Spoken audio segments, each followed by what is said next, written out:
Assalamualaikum warahmatullahi wabarakatuh. Di sini saya akan menjelaskan final layout dari perusahaan kami, yaitu DFY Corporation, yakni dari FRI 124. Oke. Nah, di sini final layout sesuai dengan modul yang ada di laboratorium PFT, yaitu Making the Factory Template. Nah, di sini ada study case-nya, yaitu DFY Corporation harus membuat pengembangan dari sebuah layout menggunakan ARC dan AID. Nah, di sini kita dapat lihat bahwa ada input dari WinGSB. Jadi di sini kita ambil data dari tabel UFD yang telah ditentukan sebelumnya. Jadi mulai BBU sampai shipping. Seperti itu. Kemudian di sini kita juga harus menentukan koordinat yang nantinya data ini akan dimasukkan kepada software WinGSB. Itu. Kemudian lokasinya juga perlu ditentukan ya dari koordinat yang sudah ditentukan sebelumnya, ya sesuaikan karena nanti data-data yang sudah masuk itu akan ditentukan hasilnya di software WinGSB gitu. Nah, di sheet output di sini kita langsung memasukkan data-data kepada software WinGSB. Nah, di sini dapat dilihat terdapat initial layout. Jadi ada layout sebelum digunakan WinGSB seperti ini. Ini layout yang belum ada fasilitas, jadi hanya isinya produksi hanya layout untuk lini produksi saja.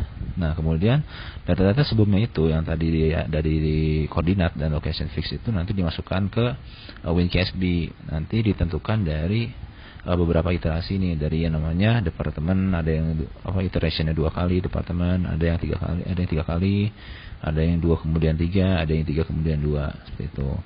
Nah, setelah kita dapatkan layoutnya, layout gambaran dari WinGSB-nya, sini kita juga harus mencari analisis sebelah sininya nih. Nah, ini juga analisisnya kita perlu cari juga data-datanya. Nanti kita akan mendapatkan data seperti ini, gitu. Seperti ini. Terus di sebelah kanan juga nanti berhubungan juga ya, buat di WinGSB-nya bakal mendapatkan hasil dari data-data yang ada diketahui sebelumnya, gitu. Nah, bagaimana sih cara nentuin mana layout yang akan dipilih sama kita nih? Nah, di sini sudah ada tulisan total cost di setiap layout usulannya. Jadi kita di sini mencari layout usulan yang paling kecil angkanya. Nah, di sini ada 7.300, ada 770.000, maaf.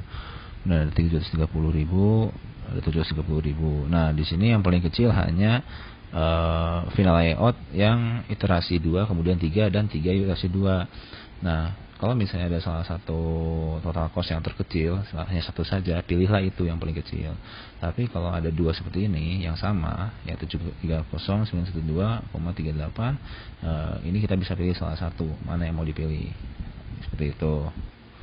Nah, nantinya layout itu akan digambarkan di final layout seperti ini, kayak gini. Nah, berhubung ini ada 2 angka yang sama, jadi kami versi 124 memilih layout iterasi yang 2 kemudian 3 karena bebas, hasilnya sama juga gitu. Nah, ini merupakan layout yang tadi hasil gambaran dari WinGSB-nya. Ini mirip ya dengan hasil yang WinGSB. Nah, final layout ini akan direpresentasikan di software SketchUp. Nah, penasaran kan SketchUp-nya? Kita langsung simak SketchUp-nya.